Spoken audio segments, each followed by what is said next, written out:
For thousands of years, we have looked at the night sky and believed that the illuminated stuff was all that made up our universe. Scientists now realize it's not what shines in the light, but what hides in the dark that holds the true secrets of our sky. There is a mysterious dark matter that binds stars and galaxies together, and strange particles like WIMPs, axions, and machos might be to blame. And there is a dark, repulsive energy that is creating space in the universe, but driving the galaxies further and further apart to a dismal fate. Combined, dark matter and dark energy make up 96% of the universe. And uncovering their secrets is like making the 1 in a million shot. If uncovered, the ultimate fate of the universe might be revealed. Will it crash and burn in a horrific collision of gravitational forces? Or will dark energy tear the universe apart? The betting is the universe will die in ice. Understanding these two quantities, dark matter and dark energy, is really fundamental to understanding the universe. This is a trip to the dark side of the universe. This is the hunt for dark matter and dark energy.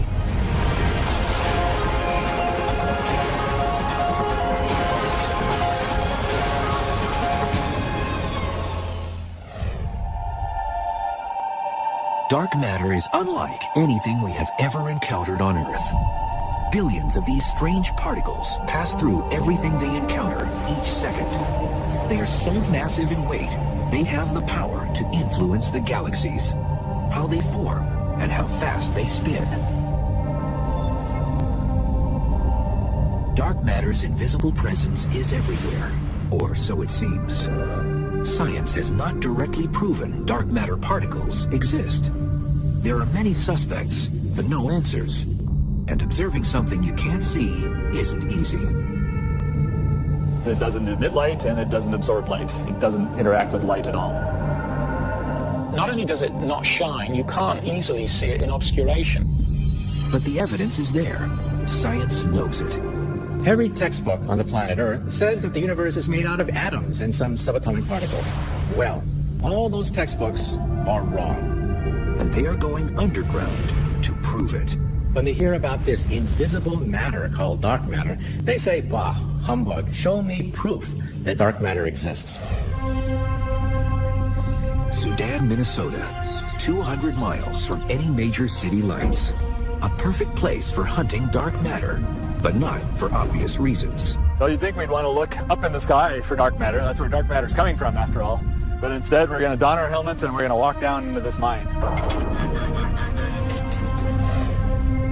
2,431 feet underground is the Sudan National Laboratory, an abandoned iron mine reconfigured into a research facility. This is just one lab of many around the world going underground to shield experiments from cosmic rays.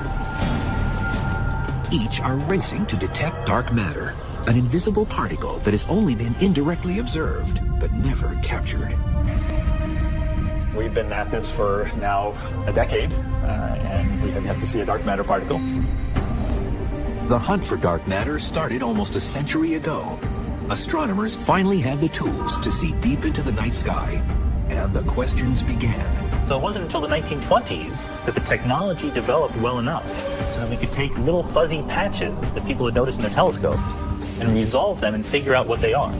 Then Edwin Hubble shocked the world and declared the universe was bigger than just the Milky Way. People realized that some of these little fuzzy patches are separate galaxies, just like our Milky Way galaxy. As astronomers discovered new galaxies, Caltech professor Fritz Zwicky looked up to the neighboring Coma cluster of galaxies and observed something strange. When he measured what the motions were in the Coma cluster of galaxies, he got an estimate for how much mass there was in that cluster. Then he compared it to how much mass you could actually see by looking at the galaxies. Something didn't add up.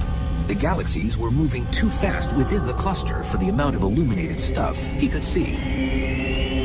By his calculations, there should have been 160 times more illuminated mass to account for the random speeds of galaxies in the cluster. Something else was affecting their motions. But what was it? He analyzed their motions and concluded that the cluster could not be stable unless there was a large amount of dark matter present. In 1933, he was one of the first people to really grasp the significance of the presence of dark matter. He called it missing matter. Dark matter, an invisible mass that was gravitationally attractive and was able to affect the speeds of entire galaxies in a cluster. Revolutionary thinking? Yes. But the discovery was largely ignored. I think that people took Zwicky seriously, but they didn't jump to any conclusions. This was a time when the universe was just beginning to be explored. It was the 1920s when we first realized there were galaxies outside our own. What we didn't know back then was whether it was simply galaxies or stars or gas or dust that we couldn't see, or whether it was something truly different. Zwicky's observations were based on measuring the mass in the stars and galaxies. But how do you weigh stuff in space? You can't go and put the sun on a scale. It's a little bit hard. But what you can do is you can measure how fast the planets are moving around the sun. And the more stuff there is in the sun, the faster those planets have to move to stay in their orbits. Newton and Einstein both said the more mass or stuff you have in an object, the more gravitational pull it will have. And the further an object is from the center, the slower it should travel in orbit, because the gravitational pull is weaker. According to Einstein's general theory of relativity, or even according to Newtonian gravity, all of the galaxies are pulling on each other. It's like the sun's influence on our solar system. The mass of the sun pulls Mercury faster than Pluto, because Mercury is positioned closer to the sun. Likewise, for a galaxy, you would expect, as you got further and further away, things are moving more and more slowly to stay in their orbits. But Zwicky didn't observe that. Neither did a young scientist named Vera Rubin 50 years later. She was observing the rotational curves of galaxies, similar to the Milky Way. Like Zwicky, her observations also seemed strange. What Vera Rubin actually measured was that you got further and further away, the velocity of the orbiting gas and dust remained constant. What Rubin observed was as if a city were a galaxy, and every car on the road was a planet or star. And despite the amount of traffic, every car traveled around the city at the same speed. This same consistent rotational speed, despite the amount of stuff or traffic, was exactly what Rubin observed. The outer parts of the galaxy were rotating fast enough that there must be a lot more mass, otherwise the galaxy would have flown apart. The only way to resolve this paradox of galaxies which spin 10 times too fast is to assume that there is a halo of invisible matter surrounding the galaxy, keeping the galaxy whole. Dark matter was present in the galaxies, and it had enough mass to keep the rotation speed constant. Imagine that I'm the dark matter. This ball is a star, orbiting me because my gravitational force is keeping it in place. But even if you couldn't see me, you would know that there must be something here, otherwise the star would just zoom off in a straight line. There must be something causing that gravity, and that's how we know that there must be dark matter. Rubin estimated that there was 10 times more dark matter than ordinary illuminated stuff. Since then, we've analyzed hundreds of galaxies, and they all have the same pattern. They all rotate too fast for their own good, and they need dark matter to hold them together. This time, science paid attention and started to wonder, what is dark matter? How do you find something that is invisible in space? They needed to see just where dark matter was hiding out in the universe. And even if they couldn't see it, science realized that dark matter exposed itself by bending light that passes through it. It's called gravitational lensing, and it's a virtual spotlight that uncovers any invisible stuff in the universe. What it does do is it does what all matter does, and that it can deflect the light ray. So a light ray can be deflected in its path by dark matter. By tracing the battered light's path, gravitational lensing detected dark matter concentrated in the halos of galaxies. Gravitational lensing proved to be infallible, and dark matter's presence was suddenly revealed. This technique of gravitational lensing is the most precise because we can actually pinpoint not just how much dark matter there is, but how it's distributed in its position on the sky. And that's because we can measure the distortion of the light rays passing through the dark matter. How do you know that your glasses are there? Because it bends light. In the same way, by looking at Hubble space pictures of the universe, and looking at the distortion of light as it goes through galaxies, we actually have maps of dark matter. Most of the mass of a galaxy is from the dark matter. The ordinary matter accumulates in the gravitational field of the dark matter. But once dark matter came on the scene, scientists wondered if it was a new, undetected particle or just invisible, ordinary matter. When people found dark matter, everybody wanted to know, well, what is it, you know? And of course, the first answer is it's just the stuff that makes up you and me, but it's not shining. Scientists started to investigate objects in the universe that didn't emit light. Black holes were considered. They don't emit light, can draw matter to themselves, and are detected with gravitational lensing. It could take the form of black holes or machos, massive compact halo objects, which are basically dark, small stars that don't give off a lot of light. Machos hide out in the halo of the Milky Way and are detected by gravitational lensing. But there weren't enough to account for the amount of dark matter needed. Failed stars like brown dwarfs were also suspected. They are massive enough to make up dark matter's presence. Whatever dark matter is, there is way more of it than the ordinary matter of stars and planets. 10 times more. All of the stuff that you can construct from ordinary atoms, protons and neutrons and electrons, cannot possibly be enough to account for the total amount of matter that you see in galaxies and clusters. Scientists continued to present new suspects as the search continued for dark matter. Previously discovered exotic particles like neutrinos were reconsidered. Like dark matter, neutrinos are passing through the Earth millions of particles at a time, but they are too light to account for dark matter's effect on gravity. And scientists can recreate neutrinos in particle colliders. They also come from the sun. Axions is also another possible dark matter candidate. They were invented to explain a particular glitch in one of the particle physics theories. They would be extremely light, so you search for them in a completely different way than what we're doing. But they would also be very numerous, and so they could possibly be the dark matter. Axions are very light and are believed to have been created at the moment of the Big Bang, just like dark matter. But theories suggest that they could change to protons, while dark matter is stable. After exhausting all the usual suspects, many scientists believe dark matter is a new exotic particle, unlike anything on Earth. And billions are passing through us every second. Up until the discovery of dark matter, scientists believed the universe was made only of protons, neutrons, and electrons, the stuff everything on Earth is made of. And we know it has some mass, and we're left with something that we've not yet detected. But to be a perfect dark matter candidate, it must have certain physical properties, and none of the usual suspects were fitting the crime. So we know that the dark matter is some ponderous substance. We know that it's not moving too quickly, and we know that we can't see it. Dark matter particles are not traveling at the speed of light, and they don't interact with you and me or anything pretty well, and that's why it's been so difficult to track down these particles. And it doesn't interact with ordinary matter except through gravity. If I had some dark matter in my hand, it would have weight. But first, it would dissolve right through my fingers. There aren't any candidates for cold dark matter within what we call the standard model of particle physics. Like an invisible man passing through walls, dark matter is passing through Earth billions of particles at a time, never colliding with ordinary matter. So the most popular idea for what the dark matter could be is something called a WIMP.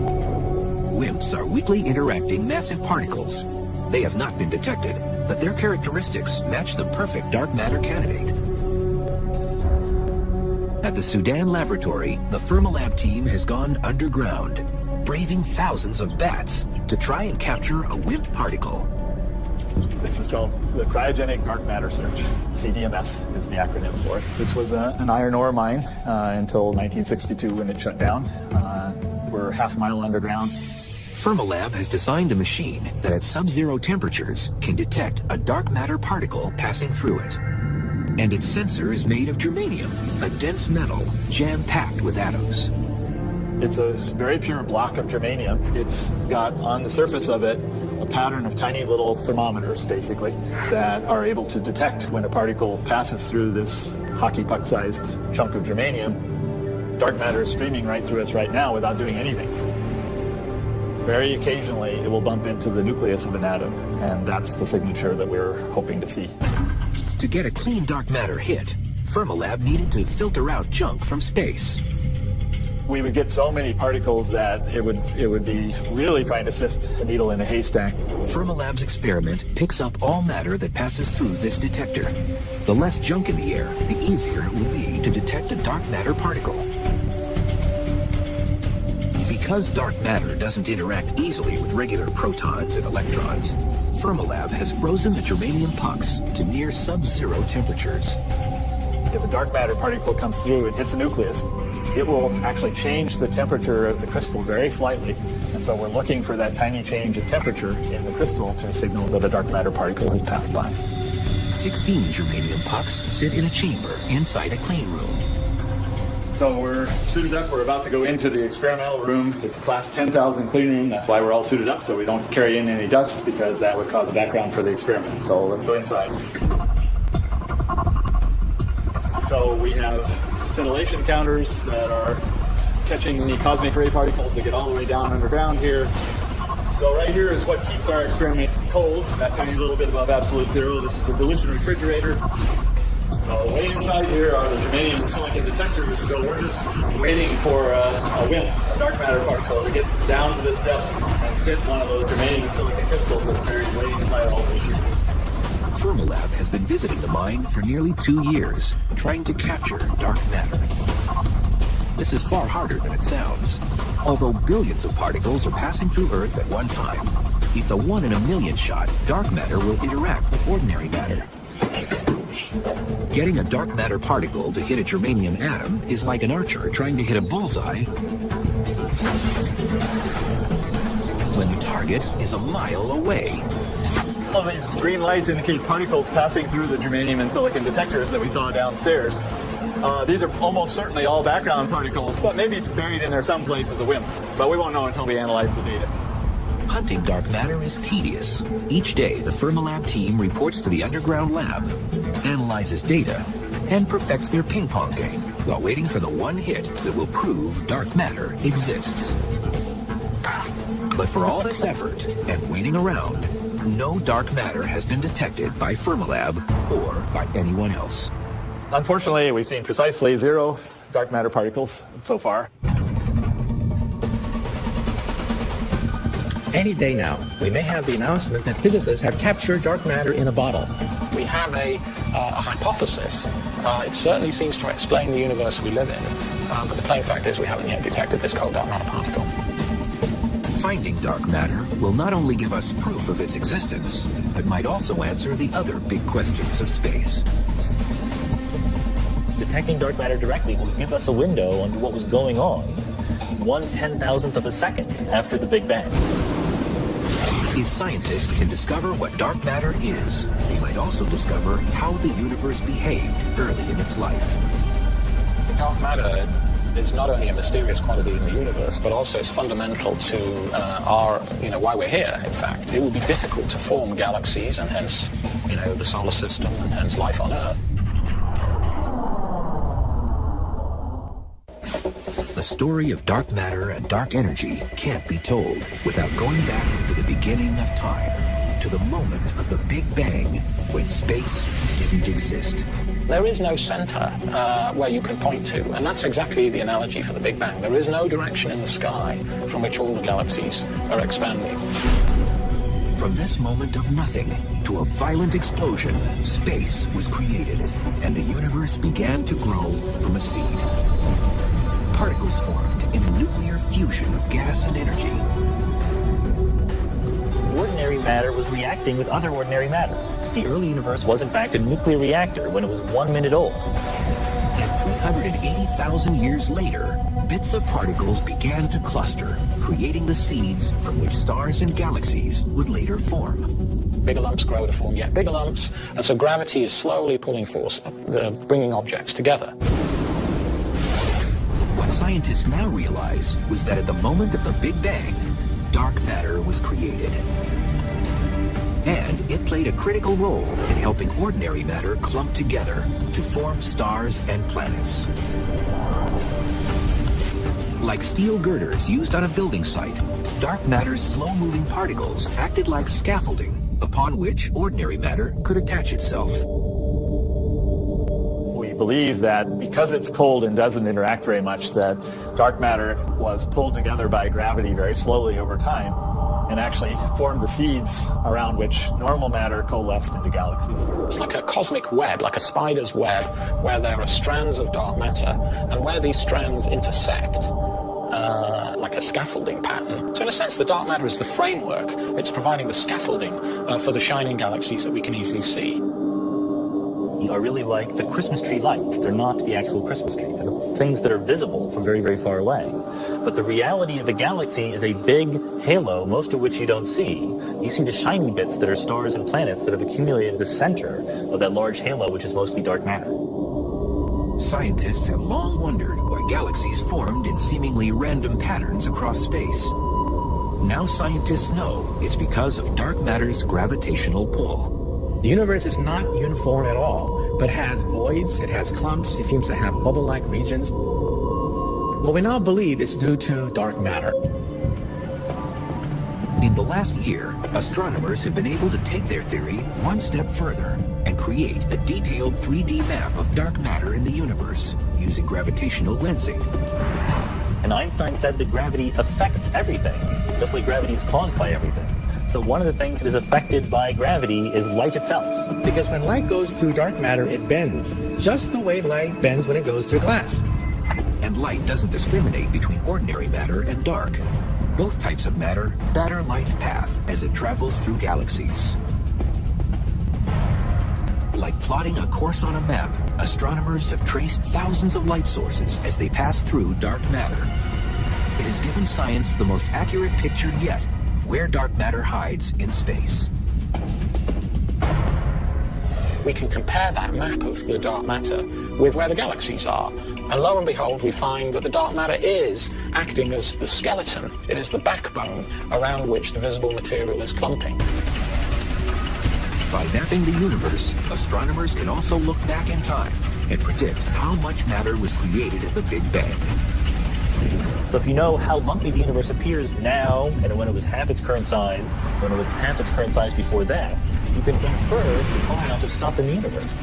It gives us another very nice way of matching onto what we believe is the total amount of dark matter. It's estimated dark matter makes up 23% of the universe, while ordinary matter makes up only 4%. You need a lot of dark matter to account for the total amount of gravity that exists in these clusters of galaxies. But what makes up the final 73% of the universe? Scientists were shocked to discover a new mysterious dark energy was dominating space.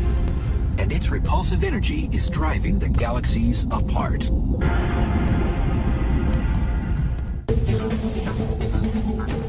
Science always assumed that although the universe continues to grow in size, it would eventually slow in its expansion, or perhaps even collapse on itself. Gravity would overcome any momentum it had.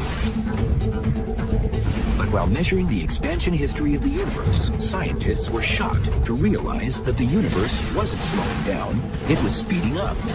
And a grim fate awaited any living thing. The universe will disintegrate, and temperatures will become so cold that any intelligent life will freeze to death. From the moment the Big Bang created the universe, space has been expanding and never stopping, carrying galaxies along for the ride. The space in between the galaxies is expanding. The galaxies are not expanding. The Earth is not expanding. The solar system is not expanding. Edwin Hubble first discovered galaxies were moving away from the Milky Way in 1929 by realizing the more distant galaxies move faster away from us than the nearby ones. He realized he could measure their velocities by studying their wavelengths through a prism. It's called measuring the redshift and is still used to measure distances in space. And he found that, in fact, the greater the distance of a galaxy right now, the greater the speed with which it's moving away from us. That is, the greater its redshift. A few years ago, astronomers decided to use redshift measurements to measure the expansion history of the universe. But how do you measure the entire expansion history of the universe? How do you travel back 12 billion years in time? we have the capability of going back in time directly to observe the past. So much in the same way as a geologist, looks at layers in the Grand Canyon, and as he goes down into lower and lower layers, looking back in history. If you look at progressively more distant galaxies, you're looking at them as they were at progressively greater times in the past. To measure expansion history, scientists used Type 1a supernovas as their standard candle. One example of a standard candle might be a 100-watt light bulb. You can have a bunch of these things sitting around in your room at different distances from you. Then the more distant ones will appear fainter and the more nearby ones will appear brighter. Type 1a supernovas are always consistently brilliant, no matter where they occur in space. A supernova is the colossal explosion of a star at the end of its life. It just goes kabam! And it occurs when a dying star known as a white dwarf goes through a nuclear runaway and just literally blows itself to smithereens. We find the Type 1a supernovae in very distant galaxies, so they look really faint, and then we compare them with Type 1a supernovae in nearby galaxies whose distances were measured using Cepheid variables or some other technique. Using these Type 1a supernovas, two different teams set out in the 1990s to measure the deceleration rate of the universe. But to capture supernovas as they occur, astronomers had to put the universe on surveillance. You can compare this a little bit to perhaps surveying a casino. So all these cameras are on all the time, and most of the time they don't find much of anything interesting, but occasionally they find what they're looking for. You have to look at lots of galaxies. So what we did is we took large telescopes with cameras that have wide fields of view, about as wide as, say, the width of the full moon. And we took many snapshots of space using this wide field camera. And each snapshot contains tens of thousands of galaxies. And by comparing the apparent brightness of the distant Type 1As with those of the nearby Type 1As in nearby galaxies, we can get the distance of the distant galaxies and hence the amount of time that we're looking back in the history of the universe. After the two teams studied the results of 60 Type 1a supernovas, scientists were shocked at their results. The universe wasn't slowing down. Its expansion was speeding up. We all expected that expansion to be slowing down with time, because after all of the galaxies are pulling on one another. We were so confident we were going to measure the rate at which the universe was slowing down, and then we found, of course, a negative answer. The universe is not slowing down, it's speeding up, and this was just a big mystery. That is really, really weird. We expected to measure some amount of slowdown, and instead it's expanding more quickly. That's like the wrong sign, right? We were really afraid that we had gotten completely the wrong answer. We rechecked our measurements, we checked the analysis. A bunch of people on each of the two teams did the measurements and the analysis independently and kept getting the same result. One of the greatest shocks in the world of cosmology just in the last few years has been the realization that our universe is accelerating. This repulsive force driving the universe was called dark energy, an invisible energy that was nothing anyone expected or understood. It suggests that over the largest distances in the universe, there's a repulsive effect that dominates over gravity. And dark energy was creating space, taking galaxies along for the ride. This energy that appears to fill the universe and stretch the expansion of the universe faster and faster with time is now known as dark energy. So here I throw the apple, and initially it's decelerating, and then dark energy makes it accelerate away from me. So you throw the apple, and it just zooms away faster and faster with time. Like the apple forever traveling into space, galaxies are being carried away as more space is created.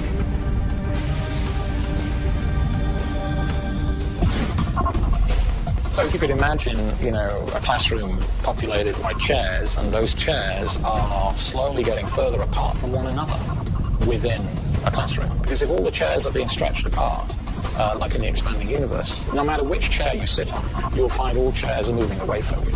So the chairs are not really expanding. In fact, the chairs are the same size, really. What's happening is that the room is getting bigger. The space in between the chairs is being stretched apart. More space is being created in between the galaxies. So you have individual galaxies remaining of constant size in a universe where all of space is getting bigger and bigger. Dark energy is very different from dark matter. It doesn't clump up like galaxies do in clusters or like stars do in galaxies. Instead, it appears to be pretty uniform, and we find the same amount of acceleration no matter which direction we look at. It's probably smooth, although some people believe there may be structure in its distribution and its influence. Dark energy is the energy of the vacuum, the energy of nothing. Even nothingness has energy, and it's pushing the galaxies apart, creating a runaway universe. It appears dark energy and dark matter have been at war with one another since the beginning of time. Science believes dark energy was created along with dark matter at the moment of the Big Bang.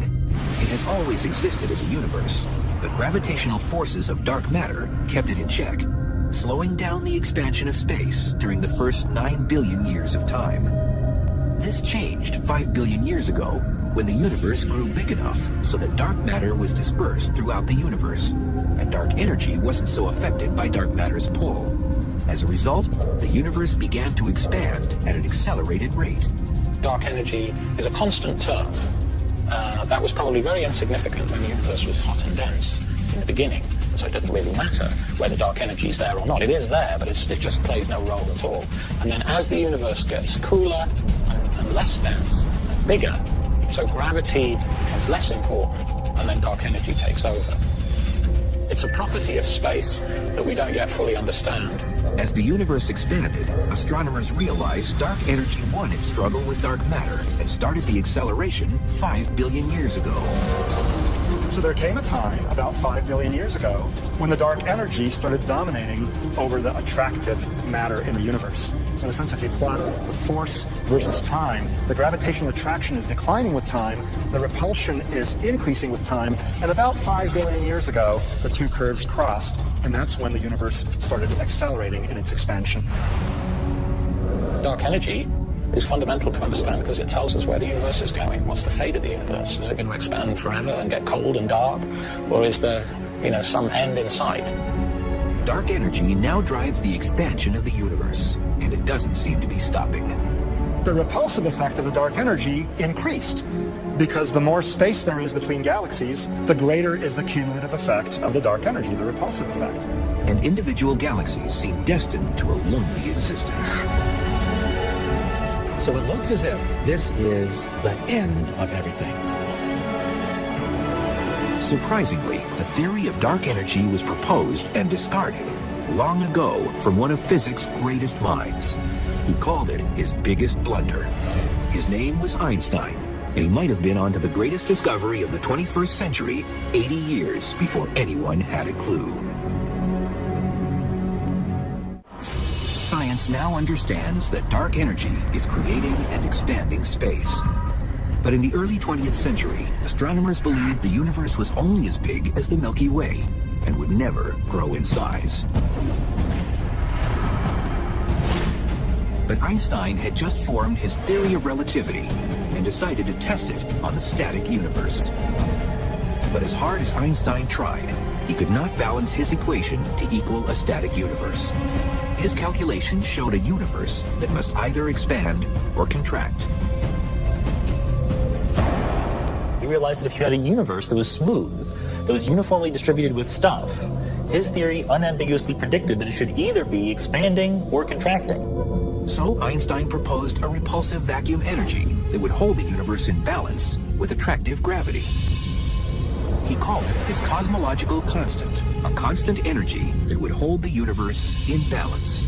He introduced the cosmological constant, or dark energy, to hold the universe static.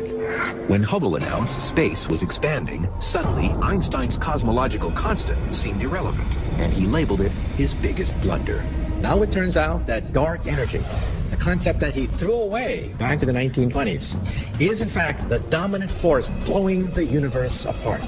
Einstein's so-called blunder will eventually determine whether or not the universe dies in fire or ice. And the betting is the universe will die in ice.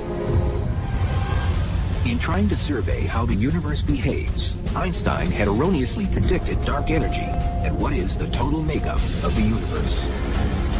The total amount of stuff in ordinary matter and dark matter is not enough to account for the curvature of space that we observe. Like looking across a horizon on Earth, the size of the universe is so great the curvature of space appears flat. Add ordinary matter, and dark energy together. That makes a prediction for the curvature of space, and that prediction comes spot on. We get the right answer. Our satellite data now has revealed the fact that 73% of the matter-energy content of the universe is dark energy. Dark energy, which was once Einstein's blunder, is now known to be the dominant force in the universe. His blunders are our great discoveries.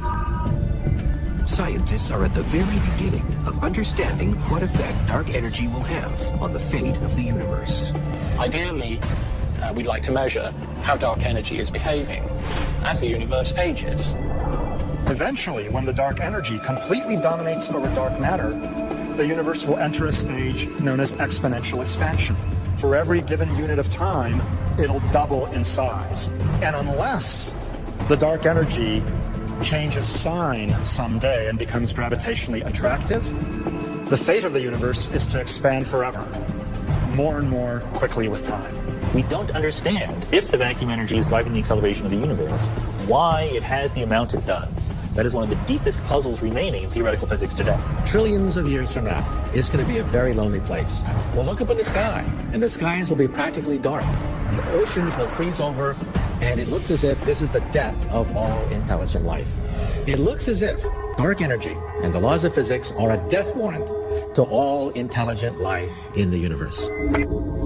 In discovering dark matter and dark energy, science is one step closer to defining the theory of everything. One equation that will define the entire workings of the universe. Once we have the theory of everything, we'll be able to answer some of the deepest questions ever since man and women first looked at the heavens. This could be the crowning achievement of 2,000 years of investigation into the laws of nature ever since the Greeks asked the question, what are things made of? For now, dark matter and dark energy continue to be the greatest cosmological questions of the 21st century. It's certainly frustrating, yes. I mean, it's humbling, too, to know that, all that we know about physics is restricted to normal matter, and yet there's all this other dark matter and dark energy that we really understand very little about. It's the beginning of a new era and the mysteries of the dark side of the universe. It's the Wild West as far as particle astrophysics, which is what we call this field. It's a property of space that we don't yet fully understand.